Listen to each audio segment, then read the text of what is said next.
আসসালামু আলাইকুম প্রিয় শিক্ষার্থী বন্ধুরা, আশা করি তোমরা সবাই ভালো আছো। আজকে আমরা আলোচনা করব সপ্তম শ্রেণীর বার্ষিক পরীক্ষা 2024 সালের বাংলা বিষয় নিয়ে। তো এটি হচ্ছে তোমাদের মডেল টেস্ট 2 এর নমুনা প্রশ্ন। তোমরা যদি 4 থেকে 5টা মডেল টেস্ট এর নমুনা প্রশ্নগুলো যদি পড়ে রাখো, তাহলে আমি আশা রাখি তোমরা বার্ষিক পরীক্ষায় অবশ্যই কমন পাবে। তাই আমি তোমাদের সুবিধার জন্য ধারাবাহিকভাবে প্রতিটা বিষয়ের ওপর মডেল টেস্ট এর নমুনা প্রশ্ন উত্তর এই চ্যানেলে আপলোড দিয়ে দেব। তো তোমাদের মধ্যে যারা এবি লেকচার্স এডুকেশন চ্যানেলে নতুন এসেছো, তোমরা অবশ্যই এবি লেকচার্স এডুকেশন চ্যানেলটি সাবস্ক্রাইব করে পাশে থাকবে, পাশে থাকা বেল আইকনটি অল করে দেবে। আমরা যখন নতুন ভিডিও আপলোড দেব, সবার আগে তোমাদের কাছে নোটিফিকেশন চলে যাবে। যখন তোমাদের সময় হবে তখন তোমরা দেখে নেবে। তাহলে চলো শিক্ষার্থীরা, এখন আমরা শুরু করি। তো দেখো প্রিয় শিক্ষার্থীরা, স্পেশাল মডেল টেস্ট 2 বার্ষিক পরীক্ষা 2024, বিষয় হচ্ছে বাংলা। এখানে দেখো তোমাদের পরীক্ষার সময় থাকবে 3 ঘন্টা আর পূর্ণমান থাকবে 100। ঠিক আছে। তো দেখো প্রিয় শিক্ষার্থীরা, প্রথম পর্বে আমরা দেখেছিলাম নৈর্ভিত্তিক অংশ আর হচ্ছে এক কথা উত্তর। দ্বিতীয় পর্বে আমরা দেখেছিলাম সংক্ষিপ্ত প্রশ্ন উত্তর। ঠিক আছে। তৃতীয় পর্বে আমরা দেখেছিলাম রচনামূলক প্রশ্ন দৃশ্যপটবিহীন। ঠিক আছে। তো আজকের পর্বে আমরা দেখব রচনামূলক প্রশ্ন দৃশ্যপট নির্ভর। ওকে। তো দেখো প্রিয় শিক্ষার্থীরা, এই বিভাগ থেকে তোমাদের মোট 60টি প্রশ্ন থাকবে। তোমাদের 60টি থেকে 5টি প্রশ্ন বাছাই করে অ্যান্সার করতে হবে। ঠিক আছে। তো দেখো এখানে 16 নম্বর প্রশ্নে কি বলা আছে, নিচের অংশটুকু পড়ো এবং প্রদত্ত প্রশ্নের উত্তর দাও। দেখো এখানে একটি উদ্দীপক দেওয়া আছে। সো উদ্দীপকের আলোকে তোমাদের দুটি প্রশ্নের অ্যান্সার করতে হবে। ঠিক আছে। দেখো উদ্দীপকে কি বলা আছে, বাংলা ভাষার যাত্রা অনেক প্রাচীন। পূর্বে বাংলা ভাষার অর্থ বোঝা অনেক দুঃসাধ্য ছিল, কারণ আগে বাক্য শুধু শব্দ থাকতো, নির্দেশনাত্মক কোনো চিহ্ন ব্যবহার করা হতো না। কিন্তু আধুনিক বাংলা ভাষায় বাক্য নানা চিহ্ন ব্যবহার করা হয়, যা বাক্যের অর্থকে প্রাঞ্জল করে। দেখো ক নম্বর প্রশ্নে কি বলেছে, বাক্যের অর্থকে প্রাঞ্জল করে এমন চিহ্নকে কি বলে, এমন 5টি চিহ্নের পরিচয় দাও। তো দেখো এখন আমরা 16-এর ক উত্তরে চলে যাব, দেখি কি বলা আছে। দেখো বাক্যের অর্থকে প্রাঞ্জল করে এমন চিহ্নকে জ্যোতিচিহ্ন বলে।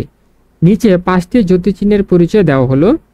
দেখো 1 নম্বরে দাড়ি, বাক্যের পরিসমাপ্তি বোঝাতে দাড়ি বা পূর্ণচ্ছেদ ব্যবহার করতে হয়। 2 কমা, বাক্যে একই পদের একাধিক শব্দ পাশাপাশি ব্যবহৃত হলে এক বা একাধিক কমা ব্যবহার করে এক জাতীয় পদকে আলাদা করা যায়।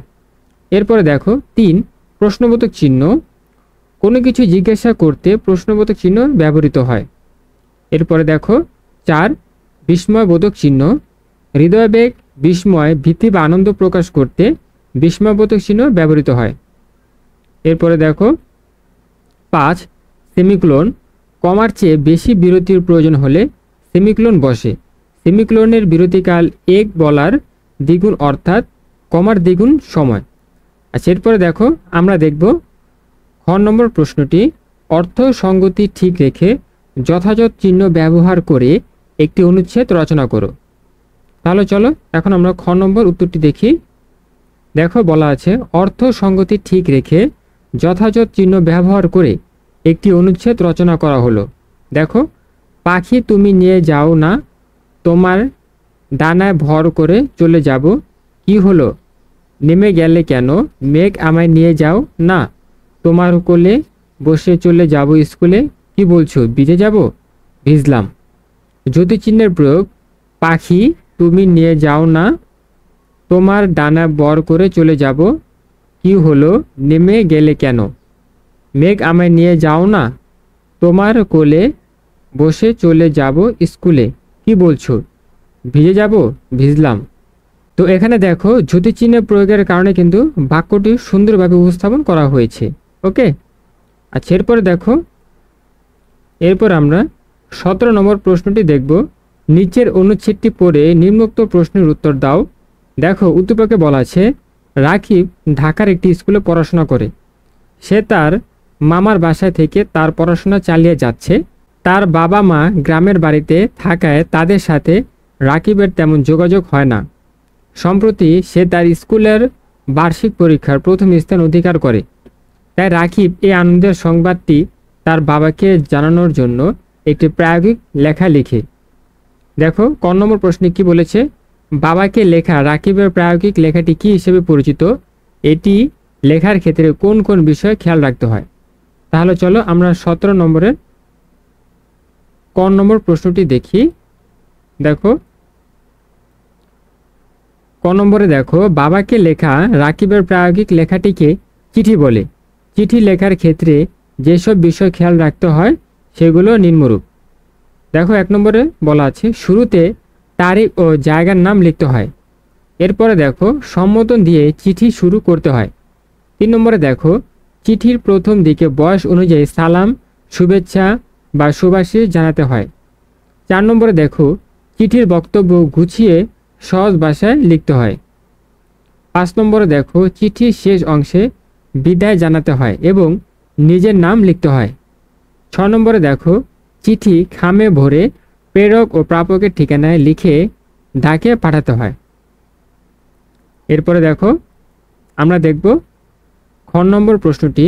মনে করো তুমি বার্ষিক পরীক্ষার প্রথম স্থান অধিকার করেছো। সে ফলাফল জানিয়ে তোমার বাবাকে রাকিবের মতো একটি প্রায়োগিক লেখা তৈরি করো। আচ্ছা দেখো আমরা এখন খ নম্বর উত্তরটি দেখব। এখানে দেখো আমার বাবাকে আমার বার্ষিক পরীক্ষার ফলাফল জানিয়ে একটি চিঠি নিচে লেখা হলো। দেখো এখানে তারিখ গোরান, ঢাকা। শ্রদ্ধে আব্বা, আমার সালাম নেবেন। আশা করি ভালো আছেন। কিছুক্ষণ আগে আপনার চিঠি পেয়েছি, আপনি আসছেন না জেনে মনটা খারাপ হয়ে গেল। আজ আমার বার্ষিক পরীক্ষার ফল প্রকাশিত হয়েছে। এবারও আমি আমার জায়গাটা ধরে রাখতে পেরেছি, অর্থাৎ আমি প্রথম হয়েছি। দোয়া করবেন আমি যেন আগামী দিনেও এই ফল ধরে রাখতে পারি। আমরা বাড়িতে সবাই ভালো আছি। আপনি নিজের প্রতি যত্ন নেবেন। 2 দিনের জন্য হলেও বাড়িতে আসবেন। ইতি আপনার সেনহের ফয়সাল। এখানে দেখো ডাক টিকিটের ভিতরে প্রেরক ফয়সাল আহমেদ, গ্রাম যোগ ডাক আলগীবাজার, উপজেলা রায়পুরা, জেলা নরসিংদী, আর এখানে প্রাপক আতাউর রহমান, ধানমন্ডি, ঢাকা। ঠিক আছে। আচ্ছা এরপরে দেখো আমরা দেখব 18 নম্বর প্রশ্নটি। দেখো নিচের ছবিটি দেখে নিম্নোক্ত প্রশ্নের উত্তর দাও। এখানে একটি উদ্দীপক দেওয়া আছে আর নিচে 2টি প্রশ্ন দেওয়া আছে। দেখি ক নম্বর প্রশ্নে কি বলেছে। উপরের ছবি সম্পর্কে তোমার অনুভূতি প্রকাশ করে একটি লেখা প্রস্তুত করো। তাহলে চলো ক নম্বর প্রশ্নে কি বলেছে উত্তরে দেখি। এখানে দেখো উপরের ছবি সম্পর্কে আমার অনুভূতি প্রকাশ করে নিচে একটি লেখা প্রস্তুত করা হলো। দেখো উপরের ছবিটিতে বৃক্ষ মেলার একটি ব্যানার দেখা যাচ্ছে। এখানে একটি বৃক্ষ মেলা আয়োজনের কথা বলা হয়েছে, যেটি 1 জুলাই থেকে 15 জুলাই পর্যন্ত চলমান থাকবে। ব্যানারের লেখ্যগুলোর সবচেয়ে ওপরে গাছ লাগায় পরিবেশ বাঁচে নামে একটি স্লোগান লিখিত আছে, যেটি আমাদের দেশে একটি সুপরিচিত স্লোগান। এই স্লোগানটির মাধ্যমে আমরা পরিবেশ রক্ষায় গাছের গুরুত্ব জানতে পারি। ছবিতে অনেক নারী পুরুষকে হাঁটতে দেখা যাচ্ছে, যারা মূলত গাছ কেনার জন্য এসেছেন। আবার আশেপাশে অনেক স্টল দেখা যাচ্ছে, যেখানে বিভিন্ন প্রজাতির গাছ সাজানো আছে। ব্যানারের নিচের দিকে আগারগাঁও, ঢাকা লেখা দেখে এই মেলার অবস্থান সম্পর্কে ধারণা পাওয়া যায়। আচ্ছা এরপর আমরা দেখব খ নম্বর প্রশ্নটি। তুমি যে লেখাটি প্রস্তুত করেছো সেটি কোন ধরনের লেখা? তোমার যৌক্তিক মত উপস্থাপন করো। তাহলে চলো দেখি খ নম্বর উত্তরে কি বলা আছে। আমি যে লেখাটি প্রস্তুত করেছি এটি একটি বিবরণমূলক লেখা। বিবরণমূলক লেখার বৈশিষ্ট্যগুলো হলো, দেখো বিবরণমূলক লেখা সাবলীল, স্পষ্ট ও সুনির্দিষ্ট হয়।